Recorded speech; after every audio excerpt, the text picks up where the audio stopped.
பிரியாவுக்கு இந்த மிஸ்ட்ரியை எப்படியாவது கண்டுபிடிக்கணும்னு தோணுச்சு. ஹாஸ்டல் மெயின்டெனன்ஸில் வேலை பார்க்குற ஒரு பெரியவர்கிட்ட போனான். அவர் பல வருஷமாக ஹாஸ்டலில் வேலை பார்க்குறார்.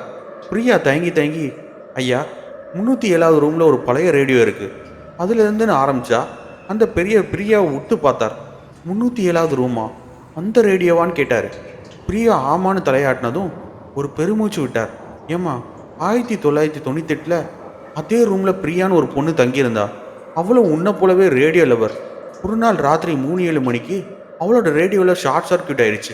அந்த பொண்ணு ரேடியோவை சரி பண்ண முயற்சி செய்யும்போது எலக்ட்ரிக் ஷாக் அடித்து ஸ்பாட்லேயே இறந்துட்டா. பிரியாவுக்கு உடம்பெல்லாம் நடுங்குச்சு. அப்புறம் என்ன ஆச்சு ஏன் நடுங்குற குரலை கேட்டா. அவள் இறந்ததுக்கப்புறம் அந்த ரேடியோவை யாருமே எடுக்கல. பயந்து போய் அங்கேயே விட்டுட்டாங்க.